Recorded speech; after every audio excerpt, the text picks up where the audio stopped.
네, 오늘은 콜레스테롤 약 평생 먹어도 되는가에 대해서 알아보도록 하겠습니다. 콜레스테롤 약 많이 드시고 계시죠? 보통 5년 또는 10년, 15년 또 이렇게 계속 드시고 있는 분이 계신데 과연 이거를 먹어도 안전한가에 대해서 알아보도록 하겠습니다. 그래서 콜레스테롤에 대해서 먼저 알아볼게요. 콜레스테롤은 많은 분들이 안 좋은 걸로 알고 계시죠? 근데 과연 콜레스테롤이 나쁜 걸까요?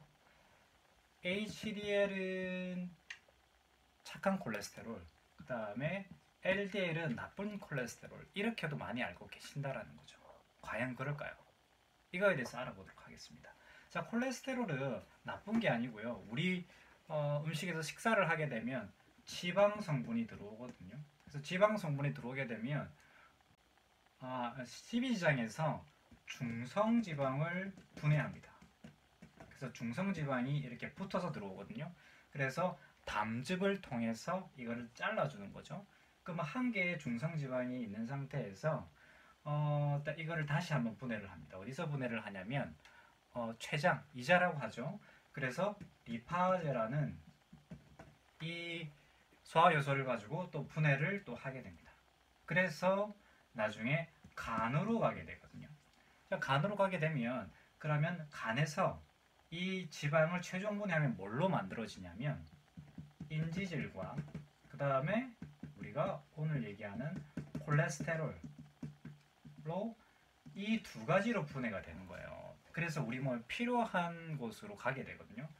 콜레스테롤이 하는 역할이 있겠죠. 콜레스테롤 하는 역할은 첫 번째 뭘 하냐면 세포막을 만듭니다. 세포막. 자, 세포막을 만들고요. 자, 두 번째 같은 경우에는 성 호르몬을 만듭니다. 에스트로겐, 프로게스테론, 여성들이 필요하죠. 그 다음에 남성들 같은 경우는 안드로겐, 이런 성 호르몬을 만들어요. 자, 세 번째 같은 경우에는 담즙의 원료죠. 자, 지방을 분해할 때 쓰는 게 담즙이죠. 자, 네 번째 같은 경우에는 비타민 D의 원료로 쓰이게 됩니다. 이 네 가지를 하는 게 콜레스테롤이다라는 거죠. 우리 몸에 좋은 역할을 하는 거죠. 우리 몸에 좋은 역할을 하는데 이거를 왜 이렇게 안 좋은 쪽으로 얘기를 하고 있는지. 자, HDL과 LDL은요, 나쁜 콜레스테롤, 좋은 콜레스테롤이 아니고, 자, 콜레스테롤은 이 좋은 네 가지 역할을 하게 되는데, 콜레스테롤을 보내지는 형태가 LDL입니다. 그래서 우리 혈관으로 보낼 때는 LDL 형태로 보내지고요. 그 다음에 이 성분을 다 쓰고 난 다음에 우리 몸으로 다시 가져올 때는 HDL로 가져온다는 거죠. 자, 이해가 어떤 방식이냐면 셔틀버스하고 똑같다고 생각하시면 됩니다. 셔틀버스가 이제 콜레스테롤을 데리고 LDL 형태로 가게 되는 거죠. 그리고 다시 셔틀버스가 다시 들어올 때는 HDL로 들어오게 된다라는 거죠. 그런데 LDL이 보내지면요, 어떻게 되냐면 뭐가 문제냐? LDL로 콜레스테롤 보내졌잖아요. 그럼 혈관에 이런 콜레스테롤이 있겠죠. 이런 콜레스테롤이 쓰여지고 난 다음에 남은 것을 HDL 형태로 들고 오게 되거든요. 남은 것을 들고 오게 되는데 쓰고 여기에 혈관에 남아있는 게 있을 거 아니에요. 이 남아있는 게 문제가 돼서 고지혈증으로 만들어질 수 있다는 거죠. 이게 무슨 얘기냐면 LDL로 보내서 이 많은 양이 있는 상태에서 남아있는 거를 데리고 와야 되는데 못 데리고 오는 경우도 있다는 거죠. 그래서 못 데리고 올 경우에는 또 여기 혈관에 남아있을 수 있어요. 그럼 이 남아져 있는 게 문제냐? 그래서 LDL이 나쁜 콜레스테롤을 하는데 실제로는 뭐냐면 여기에 남아있는 콜레스테롤이 문제가 아니라 산화된 콜레스테롤이 문제다라는 거죠. 산화된 콜레스테롤. 자, 다른 말로 하면 남아있어도 상관없어요. 하지만 산화가 되면 그러면 콜레스테롤이 문제가 된다라는 겁니다. 그래서 산화가 된 상태에서 콜레스테롤이 혈관에 남아있으면 이것은 염증을 유발을 시킨다는 거죠. 그래서 정리를 하게 되면 산화된 콜레스테롤이 문제다라는 겁니다. 그래서 산화된 콜레스테롤도 많아지고 병원에서는 이거를 어떻게 쓰냐면 LDL이 너무 많기 때문에 고지혈증이 생겼습니다. 그래서 혈관에 문제가 생긴 거예요. 그래서 약을 쓰게 되거든요. 그래서 어떤 약을 쓰냐면 이 약을 씁니다. HMG 코아 자 전환 방지제라고 쓰거든요.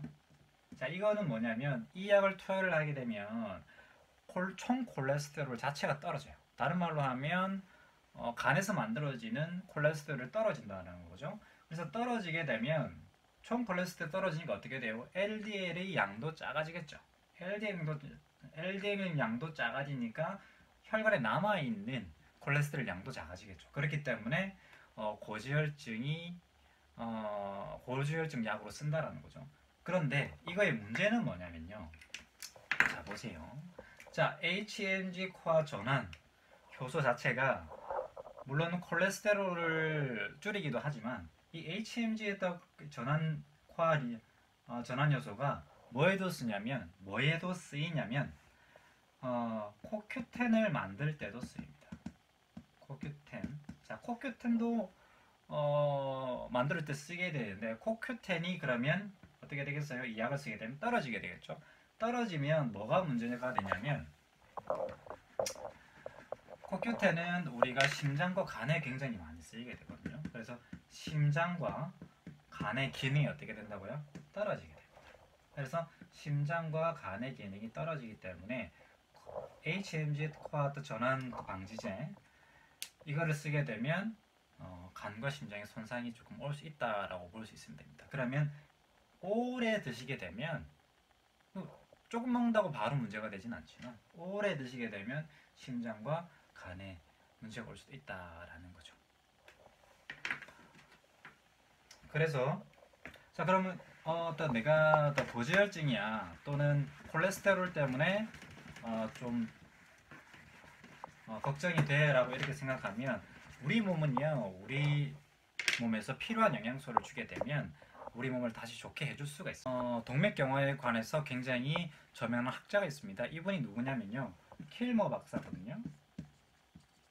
킬머 맥컬리라는 박사인데 이분은 이 책을 쓰셨죠. 동맥경화에 관한 그런 책인데 여기서 194명의 환자를 조사를 했어요.